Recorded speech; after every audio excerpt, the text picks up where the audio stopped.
I'm curious what your philosophy is on discipleship, and especially with regard to what you're doing with strategic partners, which I'd like to become one.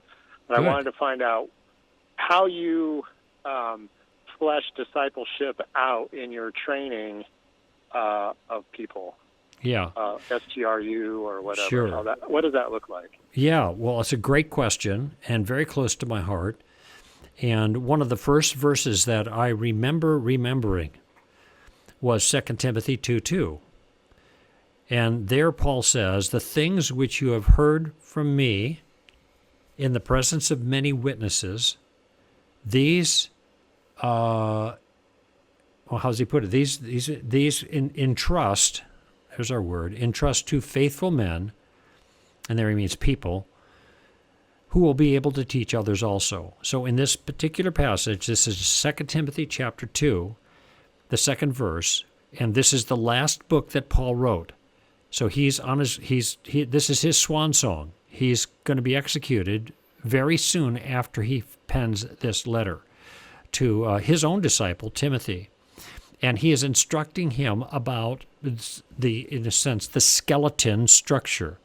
That is, you take the things that you have learned from Paul, so Paul's one generation, Timothy's the second generation, you entrust to faithful people, third generation, who will be able to teach others also, fourth generation. So the point is that they're taking a body of information, and then they are not just throwing it at somebody, they're entrusting it to them, who can then entrust it to others. So the people that are being entrusted with the information realized that it is a trust. In fact, in the first chapter, Paul tells Timothy, guard through the Holy Spirit given to you that which has been entrusted to you. Okay, so I'm emphasizing this because it's a really important part of discipleship. What he is describing there is discipleship, and it is a kind of a passing of the baton, and the baton is something with content that you are giving over to someone in a fairly direct way so they can carry that thing on to the point where they pass it to the next person. So I think the baton pass is a great metaphor for this kind of thing. So, and I was discipled by, when I was a fairly new Christian, I was about 4 months old in the Lord, when I began my relationship with Greg Koukl, who's a retired pastor in Maui right now, and he entrusted things to me, a way of life, a way of thinking, and it can't always be quantified. A lot of these things are caught and not taught. Well, they are taught, but they're also caught. That's the point. And the nature of the relationship is so people can not only get taught, but catch this as well. Okay? So like the relationship that I had with Craig, I have had face-to-face relationships with dozens of groups of people over the years.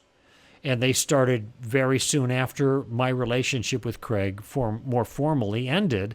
I right away gathered a group of younger Christians to myself, and we worked together. And that's been my pattern ever since. And now that face-to-face kind of personal interactive thing is directly with my staff, my team of people, not just my young guns, my content providers, but all of our staff. We just had a mentoring time for a half an hour or so today with them.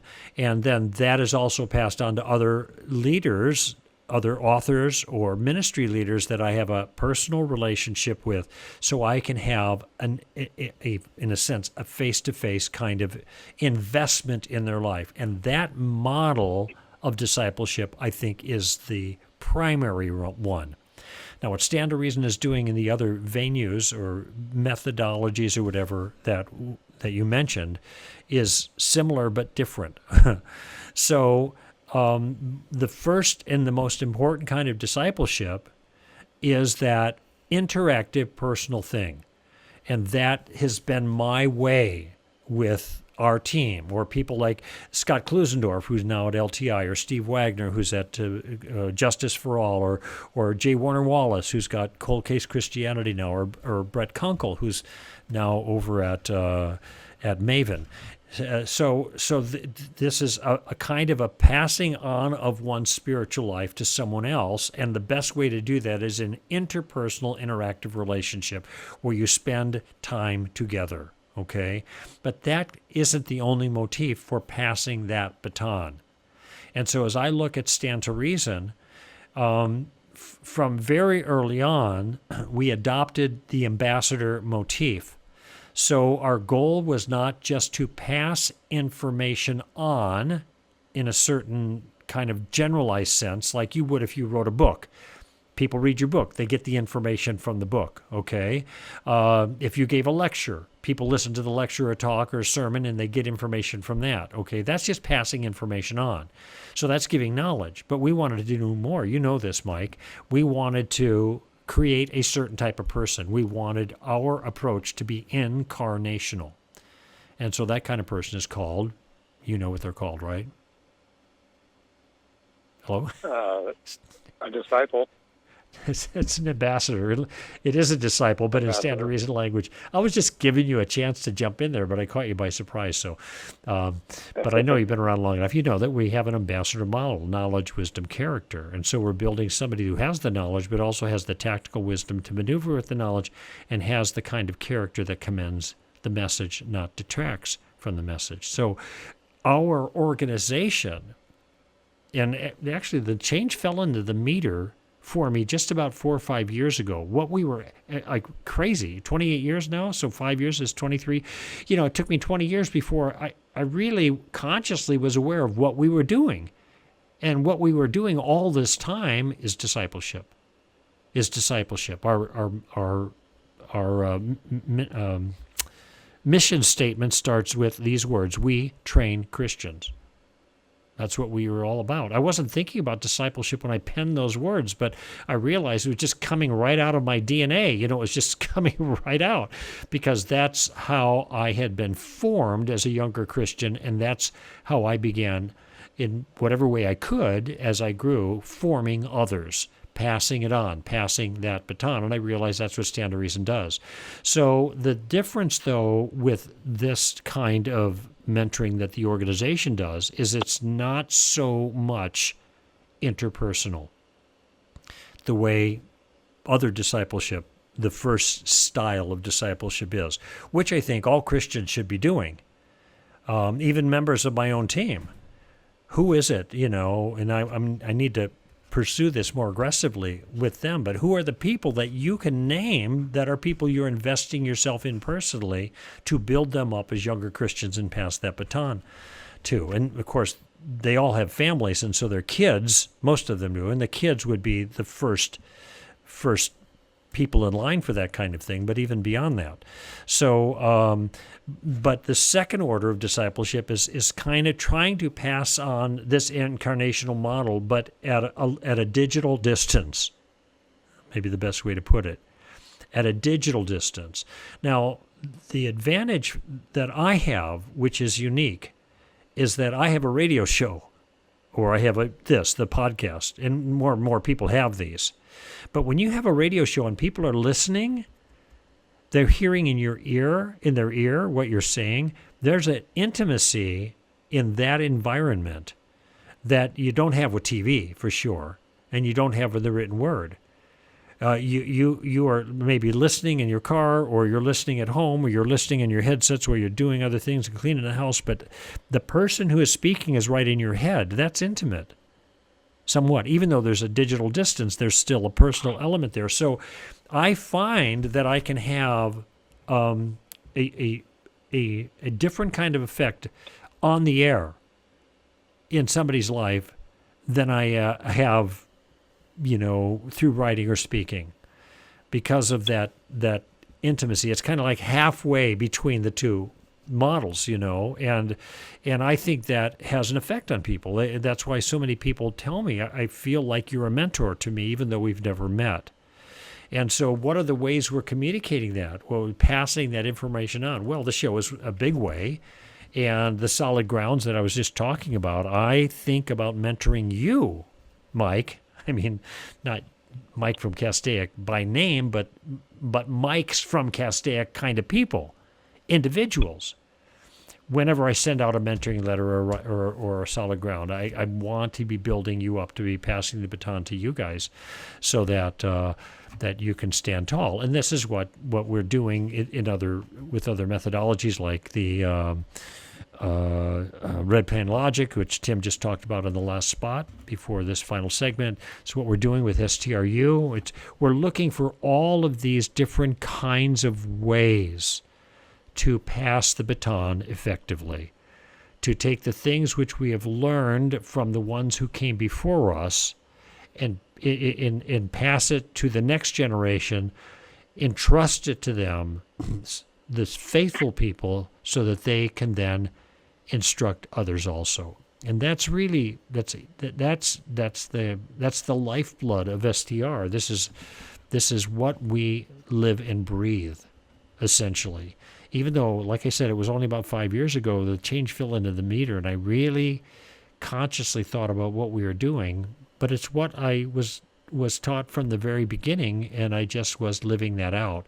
And I'm hoping that people like you, Mike, and everybody else who loves the Lord, follows Jesus, will not only be a disciple themselves, but reproduce themselves in other people. Right. Yeah, my concern is what I see going on is,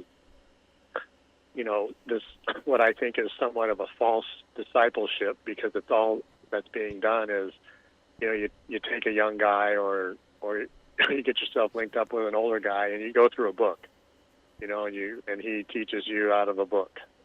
And I just find that to be extremely lacking. What I see in the Bible is Jesus walking and his disciples walking alongside him or behind him and with him, for 3.5 years or so, and they lived life with him. Right. Well, that is the ideal thing, but keep in mind that was a different culture, and there were different kind of modes that were available to them. And Jesus did teach them, but Jesus didn't need a book. He was the book, okay? Yeah, right. I am sympathetic to, just think of all the people who would like to be better at discipleship, but don't feel adequate to the task the way you described. Well, I want those people to begin the process. And if that means that in relationship with another individual, they're going through a book together, in my view, that's still discipleship. And it's the best kind in the sense that they're side by side, shoulder to shoulder. There's an interaction there. There's talking. There's ways in which the discipler can personally pass things on, even though the foil for that relationship is a book. They can still pass those things on to the less mature Christian, the one that's being discipled. So it may, sometimes that may be the only thing that an individual can offer. Even Craig Englert, I mean, he discipled for years and years and years and years and years, 30 years after me. And he still had a kind of curriculum that he would go through. Every year he'd have a new group of people.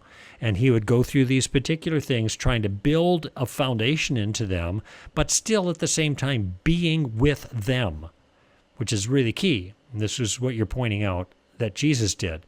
Jesus was with them. A book that I read many years ago, and I just bought another copy. I don't know what happened to my original. I wish I still had it. But it's called The Master Plan of Evangelism by Robert Coleman. And he does a great job of describing how Jesus structured a plan to win the world. And that was through the multiplication of discipleship, working with a small group that then worked with a small group that then worked with a small group. And you get this geometric expansion. I have a friend who's building churches that way right now in India, and his goal was 100,000 churches in 30 years. Well, he's got 34,000 churches, and they're rapidly multiplying now because he's using the same plan. Anyway, that's all I got time for, Mike. I really appreciate your call, so thank you for giving me a chance to explain some of these things, and also thank you for considering being a strategic partner. I hope you do that. Thank you so so much, friends, for listening. I'm Greg Koukl here for Stand to Reason. Give 'em heaven, friends. Bye-bye now.